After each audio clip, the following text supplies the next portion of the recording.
Hot hatches are great things, aren't they? They offer you exciting performance for a reasonable price.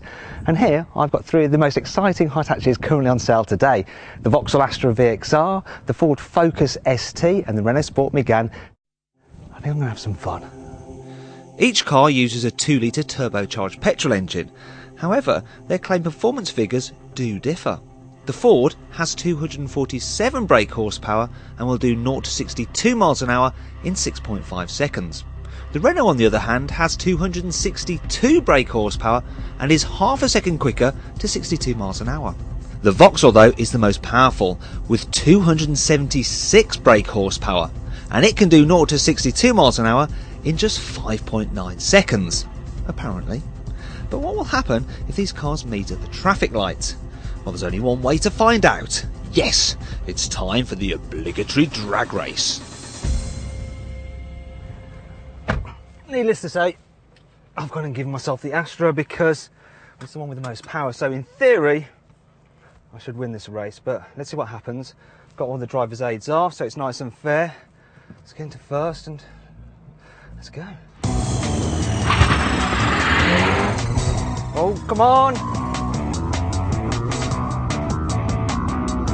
Come on, Vauxhall!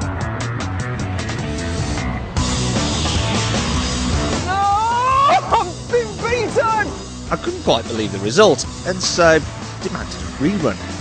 Unfortunately, the result was the same, so I made up an excuse for another race. I think there's a bit of a pattern developing here. Let's move on. Anyway, going fast in a straight line isn't just what these cars are about, is it? Handling is perhaps more important, and the technical Anglesey circuit is the perfect place to see how these cars compare on a track.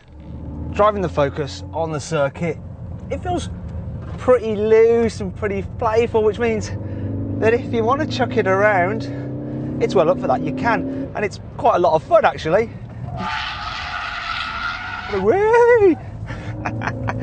The only downside is that when you start pushing it hard, trying to get good lap times, you do start to notice the limitations, and one is that it doesn't have a mechanical limited slip differential. It tries to simulate one using electronics and the ESP. But out on a circuit, there is no substituting good old-fashioned oily bits. So what effect does this have on the Focus's lap time? I handed it over to Auto Express's racing driver Owen Mildenhall to find out. As expected, the car struggled at times for traction and as a result posted a mediocre lap time of 67.5 seconds. It probably didn't help that the brakes just weren't up to really hard track use. Oh dear, let's move on to the Renault, which doesn't have brakes, which can double as a barbecue. It has a Brembo setup, and in the case of this Cup model, that includes grooved discs for improved cooling. That's really handy when you're thrashing about on a track because it helps reduce brake fade. The car also gets a mechanical limited slip differential, and you notice that it's much better at putting its power down when you're exiting a corner than the Ford Focus.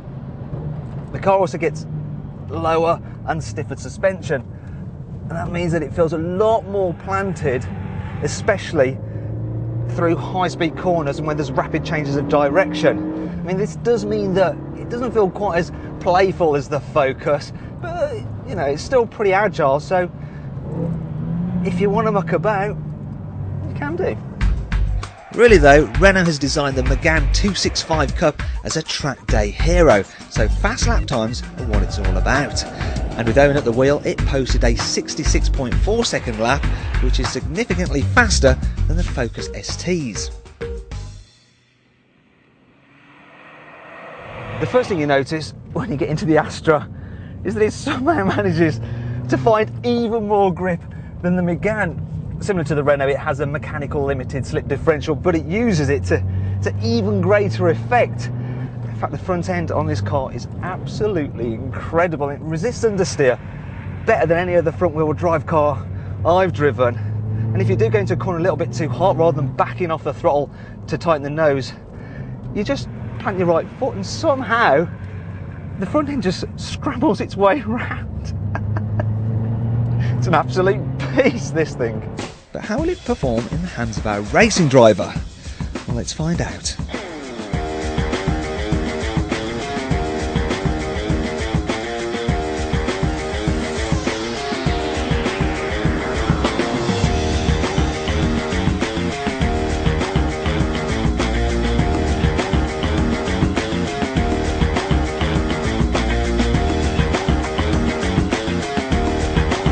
The Vauxhall posted a time of 65.4 seconds, and that makes it a whole second faster than the Renault, which is actually a lot considering how short this circuit is. So the Astra was the fastest round our track, and it's also by far the best looking. The Astra GTC is a great looking car, and the body kit and large alloys of the VXR model make it even more head turning without compromising the design. The Megane, on the other hand, is a little bit more boy racery, especially in white with these red bits of trim. However, you can't deny that it still looks the part. As for the Focus, well... Sorry Ford, but compared to the other two cars, yours is a little bit of a munter, and I certainly wouldn't recommend this bright orange paintwork, which incidentally is called Tangerine Scream. Oh! Oh dear, things aren't going particularly well for the Ford. It's the ugliest and the slowest. But when you take the car out onto the road, all is forgiven. Here, away from a circuit, the Focus, it just feels so right. Yes, the steering's sharper than the normal car, and there's that engine which is really punching. It makes a great sound as well, but it still feels like a Focus, and that means that it rides brilliantly. In fact, it just glides over bumps in the road, and when you are on the power and you're flown from bend to bend, you almost get the sensation that you're flying, and that's just great. It feels wonderful. And even then, when you're not driving hard, it's very comfy to travel in, and that's helped by the fact that these Recaro seats, oh, they're just so supportive. I really like them. Another great thing about the Ford is the price. It starts from just £22,000, and that makes it £2 grand less than the Renault and £4 grand less than the Vauxhall. It has the best economy as well, 39 miles per gallon if you're interested. And while I'm being boring, the 5-door body also makes it the most practical. One of the major problems with high-performance front-wheel drive cars is that sending loads of power through the front wheels often results in the dreaded torque steer. Ford have tried to get around that problem by using electronic trickery through the car's electric power steering system, and it kind of works, but the steering wheel does still wiggle a bit when you accelerate. Renault, on the other hand, have gone for a good old-fashioned mechanical solution, and their Perfo Hub front suspension geometry setup means that, well, look at this, right? Second gear, I'm going to put my foot down, the wheel is staying straight. Now, don't do that at home, the road is completely empty. It is safe to do that, but it really illustrates the point. No torque steer at all. And I think overall, the Megane has the purest and nicest feeling steering of all three hot hatches. It's not all perfect though. The Megane Cup's more extreme suspension is so hard it finds bumps on the road which don't exist in the other cars. And although you can get a non-Cup model with a less focused setup, that's kind of missing the point of this car really. And then there's the Astra. Coming from a smooth track and then driving on a normal British road, you think, oh my God, no, the Astra, its suspension's just way too firm. And then you realise that you've left it in VXR mode, and when you turn that off, the suspension, which is adjustable, becomes more compliant, and it's actually very comfy and easy to live with this car.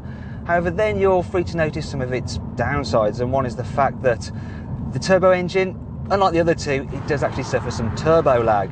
Also, while the car does have clever front suspension to minimise torque steer, if you accelerate hard over an uneven surface, the wheel will still squirm in your hand. And then there's the fact that while Vauxhall have used hydraulic power assistance for the steering, actually it has less feedback and feel than the other two cars. And as a result, most of the time, it doesn't feel as much fun as it should. This means that while it can cover ground at a devastating pace and is the undisputed king on the track, it's actually the least engaging of the three to drive. And this rather complicates things when choosing which car is the best buy. But let's see if we can figure it out. Okay, it's time to decide which of these cars is the best. Is it the Astra, which is the nicest looking and is the fastest round our track? Or how about the Megane? It ran the VXR very close and ultimately is more fun more of the time. Or what about the Focus? Yes, it's the ugliest and the slowest, but it's also the cheapest and the most practical. Do you know what? For the life of me, I can't quite make my mind up. After hours of pondering, I decided the winner would actually pick itself. It would be the car I'd choose to drive all the way home in. And that car was... So it's a new day and a new jumper. However, that's not important. What is important is the car I'm sat in. And you've probably realised already it's the Ford Focus ST. So why did I choose it? Well, I'll admit that the Megane and the Astra, they're quicker and they corner harder, but that doesn't make them better road cars. The Focus, it just has a more playful, less serious feel. And overall, that makes it more fun. And isn't that what hot hatches are supposed to be all about?